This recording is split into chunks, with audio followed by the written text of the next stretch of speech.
Too. Wake up. What? Look. It's Cosmo's moon. The moon, all the moon shots that you see through the film, and especially in Brooklyn, were created by what they call the Wendy light. And this is kind of the nickname for our cameraman, because they call him, his nickname is Wendy because he developed this moon that hangs over Brooklyn. It's the most enormous source of light you've ever seen, and you have to get the highest crane possible to hang this light over the buildings, because the angle of the light has to come as if it's really coming from the moon. So in order to get this honesty, they had what they call, I think, an Atlas crane or something. There was only 2 cranes on the East Coast that could take this equipment to this height. And when it's turned on, it can light an entire football field. So when we were shooting in Brooklyn at 3 and 4 in the morning, the birds started to cheep and started to wake up because they thought the sun was coming up when we turned this light on. That was a composite where I actually shot. I made the shot and then put the moon in it.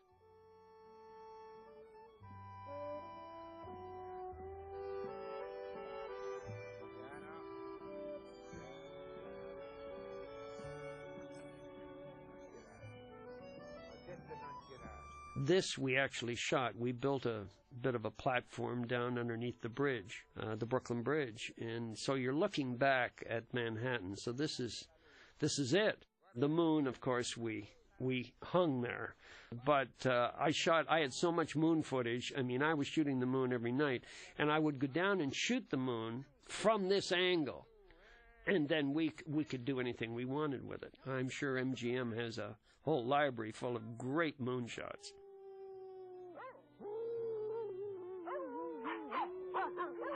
I wanted the film to feel like an opera. I kept telling the actors that opera pervades this whole style in this film. I said it's all a little over the top. So I said, Cher is the lyric soprano, and Nicolas Cage is the tenor. I said Danny Aiello is the baritone, and Cosmo, the father, Vinnie Gardenia, is the bass. And the aunt, the uncle, the grandfather are the Greek chorus, and the mother, Olympia Dukakis, is the contralto. And you each have your own arias. But at the end of the film, we will bring you all together on the stage at the same time, and we will create this incredible, crescendo at the end of the film, and it will be a giant crescendo that will just grab everybody.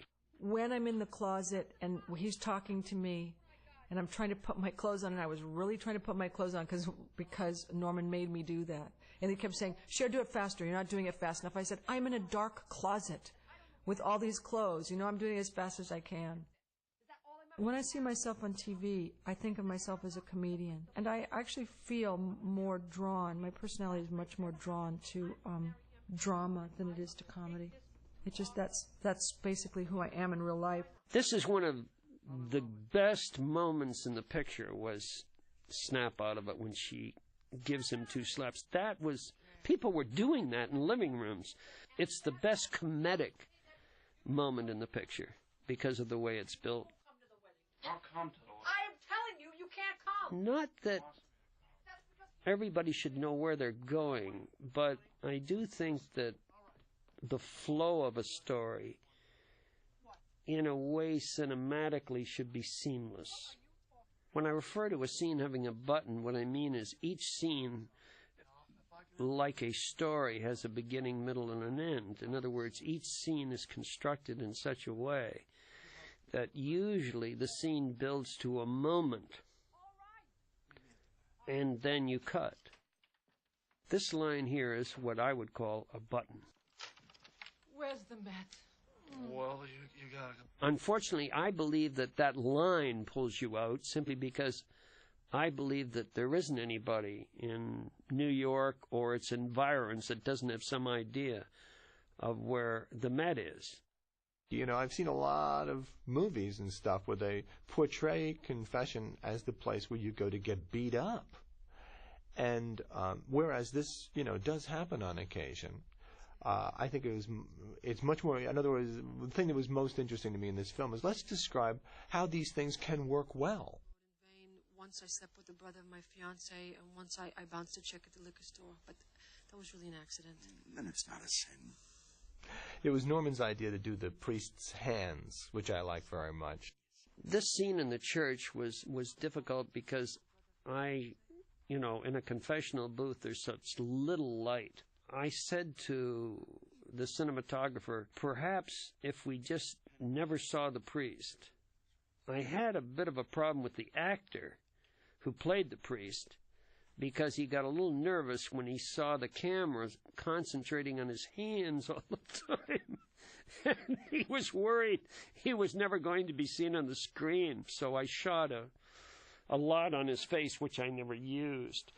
It seems to me sometimes like I'm not acting, and I wonder about that. There's a scene in Moonstruck that it just bothered me so much. I was like tormented for days.